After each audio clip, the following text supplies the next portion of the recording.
గుంటూరులోని కొత్తపేటలో ఏఐఎస్ఎఫ్ ఆధ్వర్యంలో నిరసన కార్యక్రమాన్ని చేపట్టారు. సిపిఐ కార్యాలయం నుంచి కొత్తపేట కూడలి వరకు ర్యాలీని నిర్వహించారు. తల్లికి వందనం పథకం అమలు చేయకుండా కూటమి ప్రభుత్వం తల్లులను మోసం చేస్తోందని ఆరోపించారు. ప్రశ్నించడానికి పార్టీ పెట్టారని చెప్పుకునే పవన్ కళ్యాణ్ పదవులను అనుభవిస్తున్నారని ఆగ్రహాన్ని వ్యక్తం చేశారు. వెంటనే తల్లికి వందనం పథకాన్ని అమలు చేయాలని డిమాండ్ చేశారు. లేదంటే విద్యాశాఖ మంత్రి నారా లోకేష్ తన పదవికి రాజీనామా చేయాలన్నారు ఏఐఎస్ఎఫ్ నాయకులు.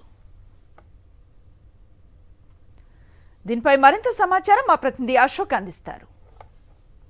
ఎన్నికల ముందు ఎంతమంది పిల్లలుంటే అంతమంది చదువుకునే పిల్లలకు తల్లికి వందనం పథకాన్ని అమలు చేస్తామని, తీరా అధికారంలోకి వచ్చిన తర్వాత తల్లికి వందనం పథకాన్ని అమలు చేయకుండా తూట్లు పొడిచారంటూ ఏఐఎస్ఎఫ్ విద్యార్థి సంఘం గుంటూరులో ఆందోళన చేస్తుంది. పూర్తిగా విద్యాశాఖ మంత్రి రాజీనామా చేయాలని కూడా డిమాండ్ చేస్తున్నారు. మనతో ఏఐఎస్ఎఫ్ నాయకులు ఉన్నారు, వారిని అడిగిస్తున్నాం. ఏంటి ప్రధానంగా ఎట్లా చూస్తారు మీరు?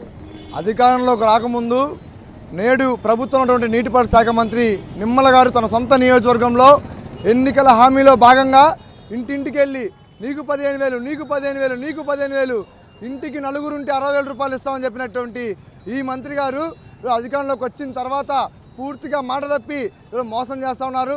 దాదాపు 87 లక్షల మంది తల్లులు ఈ తల్లికి వందనం కోసం వేచి చూస్తూ ఉన్నారు. అనేక మంది తల్లులు గతంలో ప్రభుత్వం అమ్మఒడి ఇచ్చింది కాబట్టి ప్రైవేట్ కార్పొరేట్ కళాశాలలో చేర్చుకొని ఫీజులు కట్టుకున్నాం. ఈ ప్రభుత్వం కూడా 15,000 రూపాయలు ఇస్తూ ఉంది.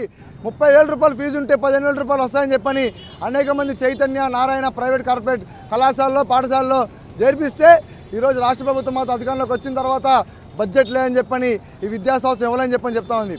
దాన్ని ఆల్ ఇండియా స్టూడెంట్ ఫెడరేషన్గా పూర్తిగా వ్యతిరేకిస్తూ ఉన్నాం. ఎందుకంటే ఈ భారతదేశంలో నా అంత సీనియర్ ముఖ్యమంత్రి ఎవరు లేరు, ఈ భారతదేశంలో నా అంత అనుభవం ఎవరికి లేదని చెప్పినటువంటి ఈ నారా చంద్రబాబు నాయుడు గారు అధికారంలోకి వచ్చిన తర్వాత పూర్తిగా మోసం చేస్తూ ఉన్నారు. ఏదైతే ఎన్నికల్లో హామీ ఇచ్చారు సూపర్ 6 ఉన్నటువంటి భాగంలో తల్లికి వందనం పథకాన్ని తక్షణమే మేము అధికారం రాగానే అమలు చేస్తామని చెప్పారు. ఆనాడు జగన్మోహన్ రెడ్డి గవర్నమెంట్లో ఏదో అధికారంలోకి రాగానే అమ్మఒడి ఇస్తామని చెప్పారు.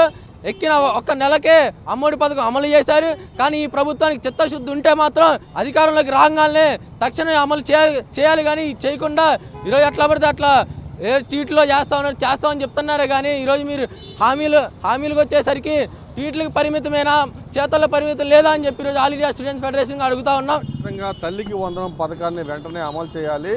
అమలు చేయకపోతే ఖచ్చితంగా విద్యాశాఖ మంత్రితో పాటు ఇతర మంత్రులు కూడా ఏవైతే నీకు 15,000, నీకు 15,000 అని చెప్పి తల్లులను మోసం చేసిన మంత్రులు వెంటనే రాజీనామా చేయాలని డిమాండ్ చేస్తున్నారు. రాష్ట్ర వ్యాప్తంగా భారీ స్థాయిలో ఈ ఆందోళనను ఉధృతం చేస్తామని కూడా ఏఐఎస్ఎఫ్ నాయకులు హెచ్చరిస్తూ ఉన్నారు. కెమెరామెన్ భాషతో అశోక్, సాక్షి టీవీ, గుంటూరు.